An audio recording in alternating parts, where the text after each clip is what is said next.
Situ dapatnya cuma seng, jadi medali emas, perak, perunggu, dan seng. Kan. Saya ibaratnya kalau balapan senior lawan senior, ya seniornya Eropa udah 20 meter terakhir garis finish, kita baru mau start. Tapi poinnya adalah saya mau membela Indonesia, itu cita-cita aja.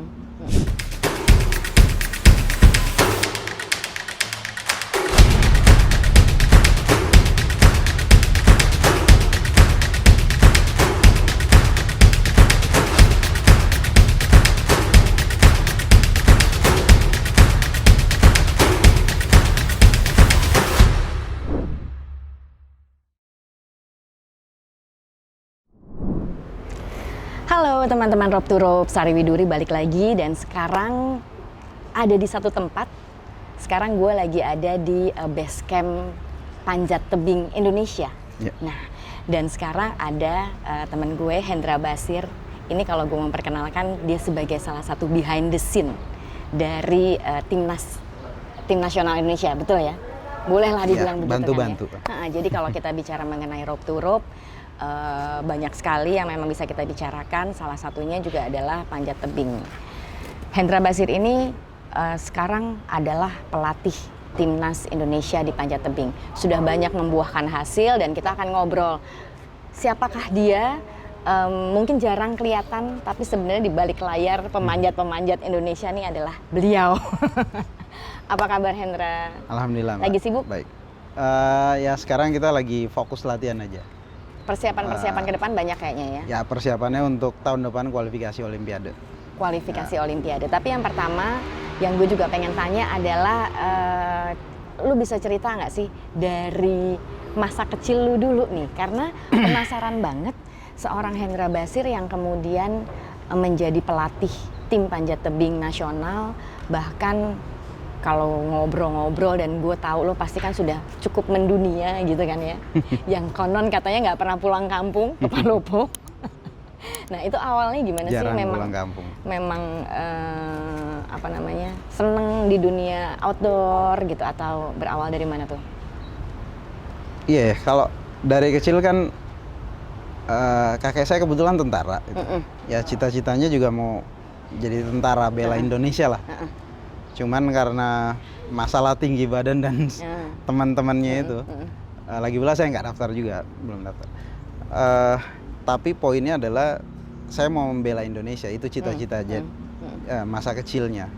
Dan akhirnya ya nyangkutnya di panjat tebing, ya sama-sama juga membela Indonesia juga dari sisi olahraganya. Jadi ya patriot olahraga bahasa. Patriot olahraga. Pertama kali kenal sama dunia panjat. Itu pada saat kapan tuh? Sekolah? Itu saya masih di SMA itu, saya ikuti Sispala. Sispala di Palopo sana, SMA 3 Palopo. Terus ya awalnya senang naik gunung kan memang. Terus lama-lama ada tahun 2000 kalau nggak salah itu, ada kejuaraan panjat tebing perdana di tempat saya. Terus kayaknya seru nih. Akhirnya itulah mulai kenal panjat tebing dan mimpinya pengen jadi atlet nasional waktu itu. Terus itu yang mendorong saya merantau ke Jakarta. Dan alhamdulillah dengan proses yang cukup panjang saya jadi atlet panjat tebing DKI Jakarta waktu itu. Oke, tahun berapa itu? Pertama ikut masuk gabung di tim itu 2004. Itu persiapan PON Palembang. Tapi nggak nyampe tanding di sana gitu. Ya ada beberapa hal ya. Di luar teknis itu saya nggak jadi tanding di PON Palembang waktu itu. Tandingnya di PON Kaltim 2008. Oke. Di situ perdana saya ikut PON dan terakhir juga ikut PON di situ. Oh gitu ya, pertama dan terakhir. Pertama dan terakhir. Terus kemudian jadi pelatih. Iya, karena gagal di situ dapatnya cuma seng, jadi medali emas, perak, perunggu, dan seng. Kan. Saya keempat. Dan saya pikir saya harus realistis gitu. Saya harus kembali sekolah lagi, kuliah gitu. Oke lah saya waktu itu saya berpikir oke, nggak apa-apa saya nggak juara waktu itu. Tapi suatu saat saya akan menghasilkan juara dunia, saya bilang. Ketika saya gagal waktu itu dan teman-teman ada yang sukses dan ya biasalah kalau ada yang gagal ya kita nggak dianggap gitu kan. yang suksesnya yang diangkat-angkat gitu. Nah di situ ya saya bukannya sakit hati dan segala macam, saya cuman bilang ya nggak apa-apa saya gagal, tapi suatu saat saya akan bawa atlet saya untuk jadi juara dunia. Dan ya alhamdulillah perjalanan itu ya saya nggak tahu juga sampai sini. Ya. Terus kemudian mengambil pendidikannya juga linear dengan ya saya di Fakultas Olahraga Universitas Negeri Jakarta. Program studinya kepelatihan kebetulan. Kepelatihan sehingga menjadi pelatih. Jadi kalau misalnya bicara mengenai sport science, mungkin Hendra Basir adalah salah satu yang sudah menggunakan metode ini. Bisa dibilang begitu nggak? Ya, sedikit dalam banyaknya. Atletnya ya. Ya apalagi betul. Khusus spesial mengambil pelatihan. Ya. Nah, kemudian setelah selesai itu, tapi ketika menjalani perkuliahan itu tetap aktif, manja dan lain sebagainya. Saya jadi atlet DKI itu statusnya juga kuliah mahasiswa di situ. Jadi pas PON 2008 itu saya masih kuliah di UNJ. Dan setelah PON saya lanjutin, lulus, saya nggak serta-merta langsung jadi pelatih panjat tebing ya. Saya jadi strength and conditioning coach juga, pelatih fisik di Sumatera Selatan. Dan saya bantuin 3 cabur khususnya senam, itu ada ritmik dan artistik, bantuin fisiknya di situ, latihan fisik, sama loncat indah, sama ski air. Nah itu saya sangat beruntung, beruntung gabung di situ karena banyak ilmu yang saya bisa compare, saya komparasi. Gimana sih karakter panjat tebing itu seperti ini, dan oh ya ilmu yang dari senam, dari loncat indah, dari ski air itu kumpul jadi satu. Jadi secara teknis kemudian digabungin untuk menjadikan sebuah satu metode. Nah kalau sekarang ini kan kemudian sudah menjadi officially coach gitu kan ya, pelatih tim nasional panjat tebing. Nah itu berarti mulai dari kapan tuh? Saya ngelatih timnas itu dari 2017. Sebelumnya saya juga saya pelatih DKI untuk persiapan PON Jabar 2016. Dan sempat di PON Riau juga saya ikut bantu ngelatih itu. Tapi nggak nyampe setahun karena setelah dari Palembang kita selesai. Akhirnya saya ambil tawaran yang memang saya sudah jauh-jauh hari ditawarkan, tapi saya sudah terlanjur di Palembang. Saya ambil tawaran di melatih Speed WR di PON Riau. Dan setelah PON Riau baru fokus jadi head coach-nya di persiapan PON Jawa Barat. Nah, alhamdulillah dengan proses yang panjang dan memang kerja sama tim ya. Maksudnya nggak ada karena satu orang, nggak ada, karena ini kolaborasi. Kita terdiri dari banyak tim pendukungnya gitu. Ada dari route setternya, ada dari bilayer, psikolog, tim dokternya. Kebetulan tim dokternya dari KONI DKI, nutrisinya segala macam, dan akhirnya alhamdulillah kami bisa juara umum waktu itu dan perdana itu. Di edisi PON itu DKI bisa juara umum dengan 9 emas yang sebelumnya 1 dan akhirnya jadi 9. Ya saya pikir ya itu karena kolaborasi gitu kan. Tapi kalau ngomongin kolaborasi, artinya kan ngomongin strategi. Di awal strategi yang coach terapkan ya untuk pada awal itu kan memang ada tim dokter, ada penelitian kepada calon-calon atlet atau bahkan atlet yang memang akan turun itu kan step by step daily kan pasti dipantau. Strategi apa yang pada saat itu tuh diterapkan? Ya memang apa ya? Itu tuh. Semuanya tuh kembali pada mindset gitu kan. Apapun itu kita harus tahu bahwa goals kita mau kemana sebenarnya. Waktu kami di DKI, goals kami adalah kami pengen juara dunia. Pada saat di DKI. Pada saat di DKI. Jadi kalau ya kata Bung Karno kan mimpinya setinggi mungkin, kalau jatuh kan di bintang-bintang kan. Mimpilah setinggi-tingginya karena akan jatuh di bintang-bintang. Ya, paling tidak apesnya di bintang kan gitu. Sama kita juga, kita berlatih untuk jadi juara dunia. Walaupun kita fokusnya untuk PON. Nanti kalau kita bisa juara dunia, terus nanti apes-apesnya kita juara PON lah, juara nasional. Dan alhamdulillah kita apes tuh juara umum PON gitu kan. Memang belum sekali lah kita sempat hampir juara dunia dapat perak gitu kan. Tapi ya dengan mindset itu, dengan goal setting yang seperti itu, ya itu berhasil gitu, alhamdulillah. Dan ya nggak nyangka.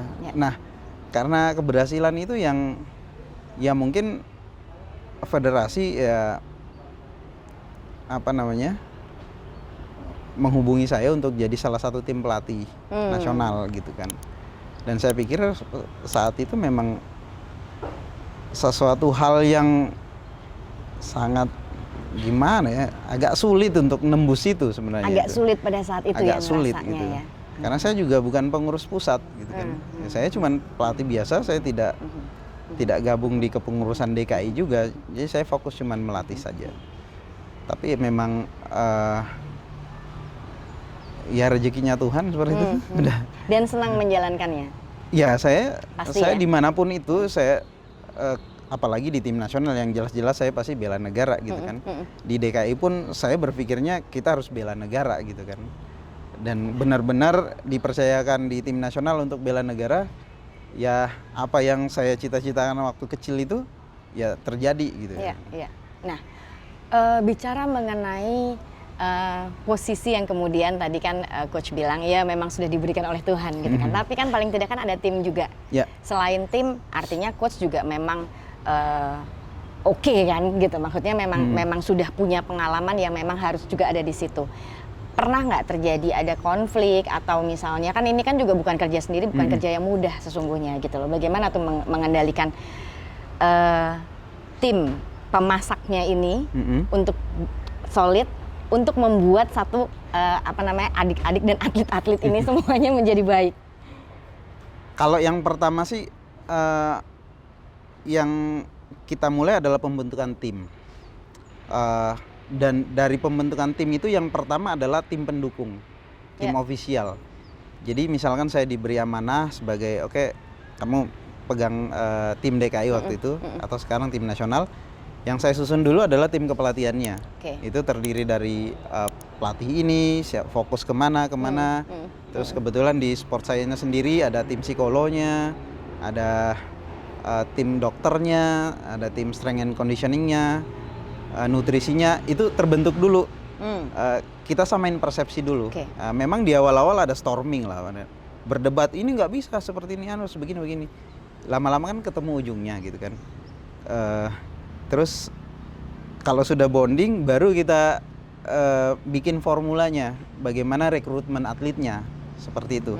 Nah, rekrutmennya dari sisi kesehatannya seperti apa dulu, harus seperti ini antropometrinya, apakah dia punya kita cek parkinya ya, riwayat cederanya segala macam. Antropometri itu apa tuh? Sederhananya untuk tinggi badan sebenarnya, postural sebenarnya. Postur tubuh seseorang ya. Tinggi tungkai sama togoknya dan segala macam. Ya di situ juga ada apakah calon atlet ini punya kelainan tulang belakang juga kan salah satunya. Apa dia leukosis, kifosis, lordosis dan segala macam itu. Ya takutnya kan kedepannya malah resiko cederanya gede. Dan itu kita discuss panjang lebar tuh dengan tim dokter gitu kan. Belum tim psikologi. Ada bahasa yang kadang bilang atlet itu kalau udah juara Tuhan aja dilawan gitu kan. Ya karena memang kita nggak screening. Apakah atlet ini nanti ketika dalam tanda petik ada di puncak karirnya, apakah tetap humble gitu kan? Masih tetap membumi apa tidak gitu kan. Itu masalahnya. Dan itu tugas tim psikolog gitu kan. Tim psikolog yang menilai itu, kita screening juga. Nah, apa-apa yang mau kita screeningin itu kita mau kita item-item tesnya itu kita diskusikan juga. Ya. Sampai pada satu kesepakatan, oke, kita lakuin itu. Belum lagi secara teknikalnya gitu kan. Tim pelatih teknik kita juga discuss apa aja yang harus kita lakuin nih, tes-tes keterampilan apa saja gitu. Fisiknya juga sama, VO2 max-nya standarnya seperti apa, komponen biomotorik yang lainnya seperti apa, itu juga penting semuanya. Dan itu kolaborasi. Artinya kalau yang satu udah jadi terus tidak didukung oleh yang lain, betul, nggak jadi juga ya. Sama juga gitu kan. Si brainstormingnya sudah selesai, ketemu lagi dengan calon-calon atlet dalam rekrutmen. Calon-calon atlet gitu. Itu berbeda lagi karena mereka punya karakter juga dan backgroundnya masing-masing. Itu pasti gimana tuh mengendalikan mereka yang datang dari mana-mana dengan background macam-macam, dengan semangat juga mungkin yang berbeda-beda. Kemudian tim dan juga coach terutama sebagai pelatihnya tuh gimana tuh? Ya, satu hal sih kita nyamain persepsi. Jadi kembali lagi ke mindset ya. Pola berpikir, dan alhamdulillah dalam tanda petik sebanyak apapun perbedaan, tujuan kita semua satu, untuk membawa tim Indonesia bersaing di kancah internasional. Jadi kita bawa merah putih lah bahasanya. Nah, ego-ego itu kan akan ini sendiri tuh, akan reda sendiri, segala apalah ya. Misalkan si ini nggak suka begini, ya sedikit-sedikit lah. Fungsi screeningnya, si ini manjatnya bagus, kesehatannya bagus, tapi memang agak susah diatur anak ini. Nah, yang kita diskusikan bagaimana cara kita ambil hatinya tanpa dia merasa seperti raja gitu kan. Yaitu kebetulan di kita itu ada tim psikolognya, ada 2 itu, Mbak Asti sama Steven. Kita bagi tugas, ini cocoknya ditanganin sama Mbak Asti nih, yang ini cocoknya ditangani sama Steven. Ya silakan jalan gitu. Sama halnya juga sama, kita ada Dokter Sofia gitu. Dia punya riwayat cedera gitu.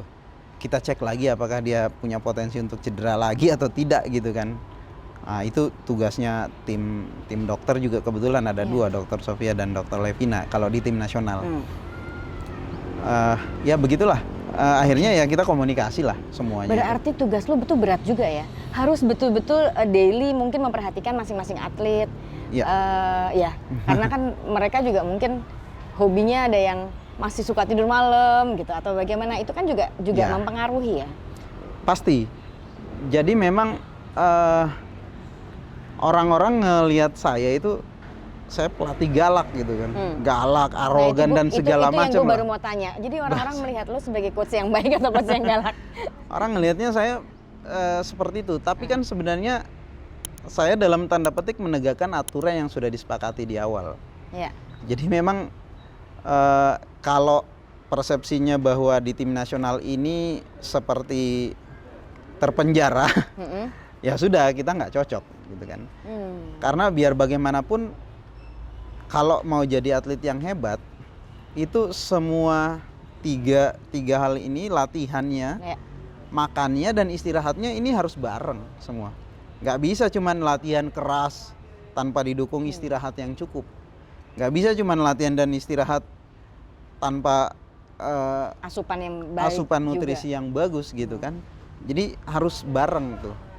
Nah, ya itu kadang ya, tapi saya pikir karena keinginan bersama untuk membela Indonesia, jadi dan dikomunikasikan di awal gitu yang saya bilang tadi. Jadi ya mereka sangat paham, sangat ini. Saya nggak serta-merta mereka baru hari pertama datang langsung saya marah-marahin gitu kan. Tanpa kelihatannya sih gitu nggak ya? Itu, kan harus ada edukasi dulu gitu kan. Dan edukasi itu nggak sebulan 2 bulan, Pak. Saya sampai sekarang masih edukasi adik-adik ini yang di belakang ini. Mereka lagi dipersiapkan untuk Olimpiade 2028 sebenarnya. Dan edukasinya panjang sekali sampai detik ini. Sudah berapa lama nih mereka? Ini mereka akan turun di kejuaraan apa nih yang paling dekat? Paling dekat kejuaraan junior nasional, karena mereka memang usia waktu rekrutmennya itu usia 15 sampai 17 tahun. Dan mereka dipersiapkan 8 sampai 10 tahun untuk Olimpiade setelah Paris ini. Jadi setelah Oke. Paris Olimpiade 2024 itu ada Olimpiade Los Angeles 2028. Dan kategorinya kan sudah pisah. Kalau sekarang Olimpiade Paris itu ada speed dan kombinasi. Ya. Kombinasi itu ada kategori boulder ini dan lead kombinasi. Nah, nanti di Los Angeles itu sudah misah semuanya, speed misah, lead misah, dan boulder misah. Sendiri-sendiri. Nah, kita fokusnya di kategori leadnya. Kita hitung-hitungannya ya, marketnya kita bisa bersaing di lead dulu nih. Nah, ya mereka dipersiapkan jauh-jauh hari tuh, Pak. Sampai ya benar-benar 2024 pondasinya udah kuat. Baru mulai 2025 kita kasih kompetisi gitu. Ya, ini 8 sampai dengan 10 tahun. Ini sudah tahun keberapa nih? Ini tahun kedua. Tahun kedua. Ya. Dan mereka akan terus lakukan beberapa kompetisi-kompetisi supaya fokus di lead tersebut. Kalau kompetisinya masih sedikit rencananya. Jadi fokusnya berlatih terus. Berlatih sepanjang tahun. Sampai itu pondasinya. Yang kita bangun adalah daya tahan spesifiknya. Dari pertama daya tahan umumnya ya. Tahun awal-awal tahun itu. Kemudian sekarang udah masuk ke daya tahan spesifik. Tapi itu masih bagian dari rencana dasar gitu kan, membangun pondasi gitu. Nanti 2025 mereka sudah mulai itu. Jadi tahapannya training to train, mereka belajar sambil berlatih gitu kan. Nanti 2025 mereka sudah training to compete. Sudah mulai berkompetisi. Nah, jadi nanti, jiwa kompetisinya juga mulai dibangun ya. Nah, setelah 10 tahun itu training to win udah. Biasanya itu mereka akan, ini kan kategori lead ya. Mereka akan sama persepsinya dengan senior-seniornya di kategori speed. Kalau speed sendiri itu fase di Paris ini, Olimpik Paris itu adalah training to win.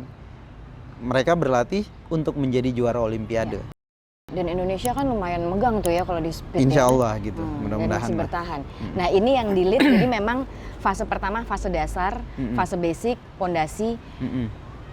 Berat kelihatannya di fase tersebut, enggak? Atau gimana? Pasti berat. Di mana-mana kalau kita bangun pondasinya kan memang memang ya bangun gedung gitu lama bikin pondasinya kan sebenarnya. Nunggu keringnya lagi dan segala macam. Betul. Ya sama dengan, apalagi ini manusia ya. Paling berat itu adalah membangun karakter salah satunya. Kalau fisik ya bisa lah kita, itu bisa terukur lah ya. Tapi karakter itu ya memang ya segala sesuatu kan kembali lagi ke attitude gitu. Jadi kalau mereka jago tapi nggak punya attitude yang bagus, ya percuma juga gitu. Sayang sekali gitu. Jadi semuanya juga harus mateng ya. Iya, harus mateng. Tekniknya bagus, attitude-nya bagus, dan itu memang tidak sebentar gitu kan. Nah, sekarang ini ada fokus berapa atlet yang sedang coach latih nih untuk junior? Kalau junior ada 8.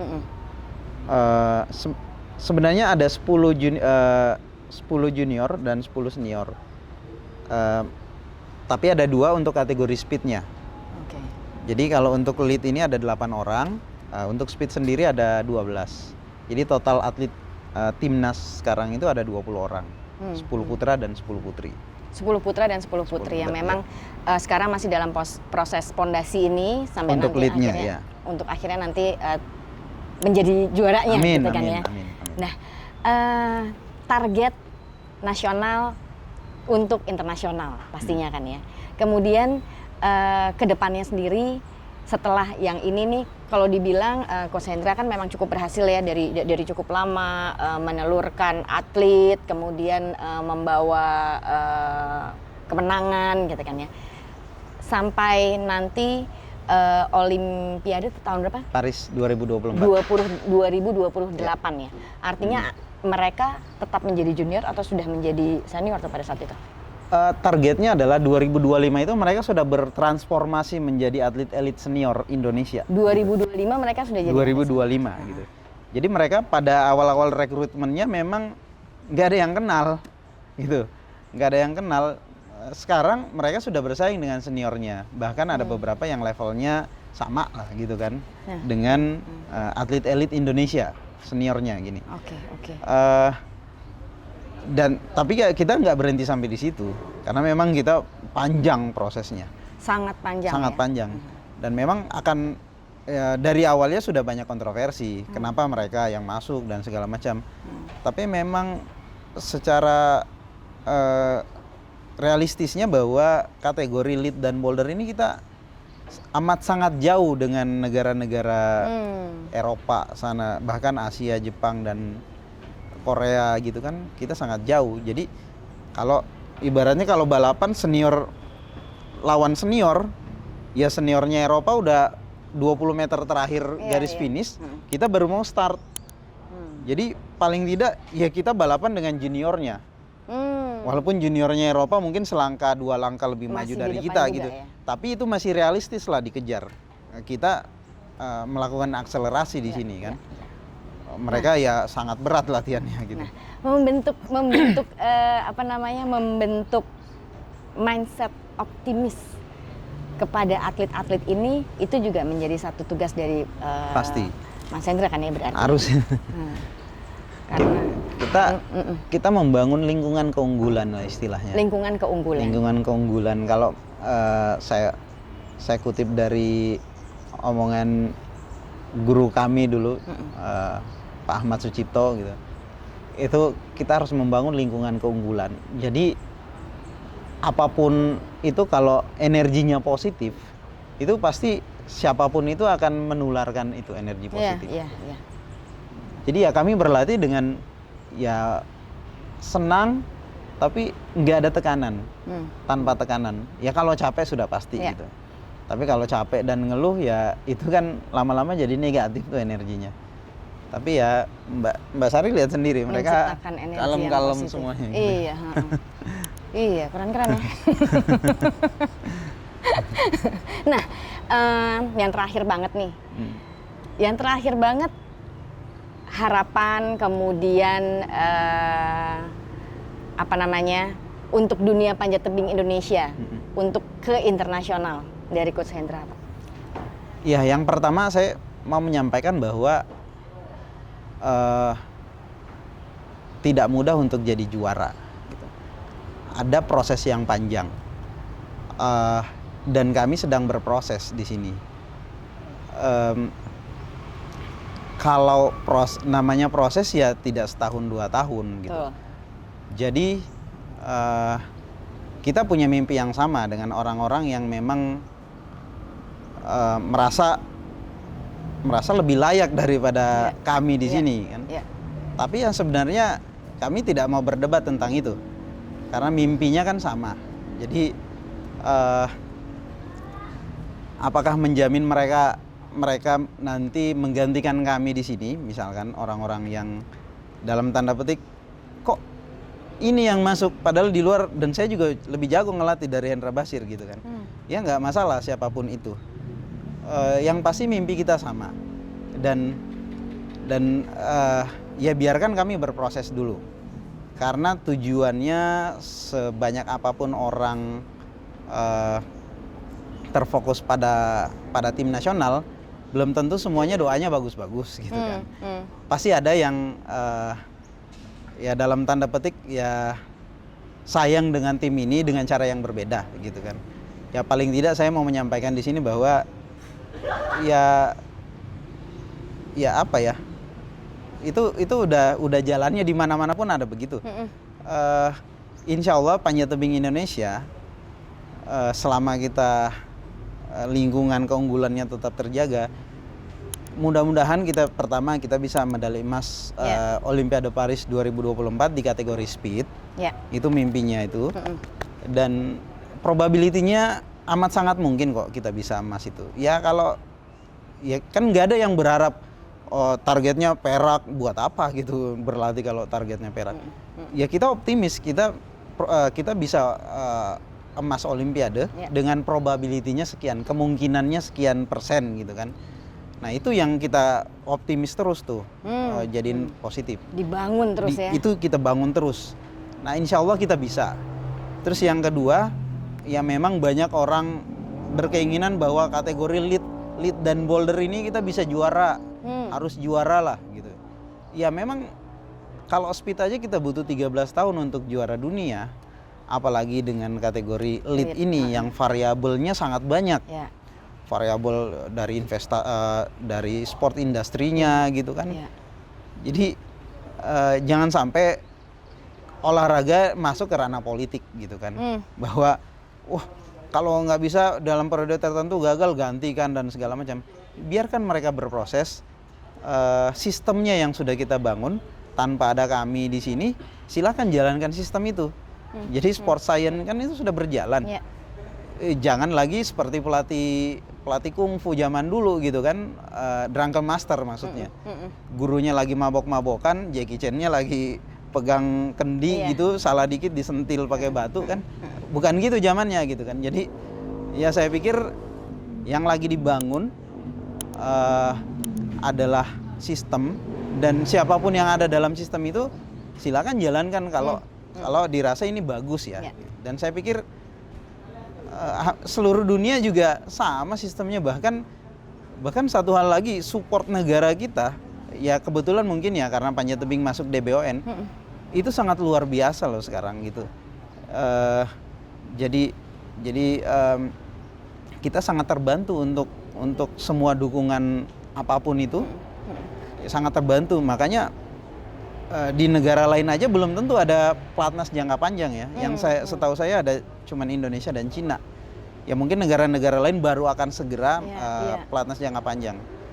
Nah, saya pikir dengan itu kan optimisnya pasti ada, dan mimpi Panjat Tebing Indonesia untuk jadi juara Olimpiade, insya Allah bisa kok. Gitu. Pasti bisa. Pasti bisa. Manjada wajada kan. Gitu. Target berapa medali? Kalau probability-nya sih kita bisa dapat bersaing di putra dan putri untuk kategori speed ya, gitu. Saya nggak mau bilang dari 2 medali kita bisa 1, ya ngapain yang kasihan yang lainnya kan gitu. Jadi optimis aja, kalau bisa 2 ngapain basa-basi ngumpet-ngumpet 1 gitu. Sama halnya dulu kalau kita bisa 10 ngapain saya sebut 4 gitu kan. Ya bilang aja 10 gitu kan. Jadi nggak perlu ada yang di perkirakan. Ya itulah fungsi kita melatih dan berlatih ya gitu, harus realistis gitu. Harus realistis. Kalau memang nggak ada peluang ya saya bilang nggak ada peluang. Tapi kalau ada peluangnya saya bilang 2 ya saya nggak mungkin nyebut 1 gitu. Buat apa? Seakan-akan 1 terus bisa dapat 2, melebihi target gitu kan, biar terkesan keren. Ngapain gitu. Oke, Coach. Thank you, kita udah sama-sama. ngobrol, sukses buat semua atletnya, Mbak Sari. Timnas Indonesia. Jadi teman-teman Rope to Rope, kalau tadi kita ngobrol, ada yang namanya lingkungan keunggulan, itu satu yang Coach Hendra bilang. Kemudian ada sistem, dan yang ketiga supporting dari negara. Support sistem dari negara juga yang terus akan... Itu kuncinya. Itu kuncinya untuk semua atlet di Indonesia punya target yang bukan hanya yang ini nggak bisa, yang ini nggak bisa. Semua yang turun menjadi target, menjadi juara. Dan yang kita dapat dari Coach Hendra hari ini adalah ketika kita tidak bisa jadi juara, kita bisa menciptakan juara-juara. Oke, Sari Widuri pamit, Rope to Rope Channel.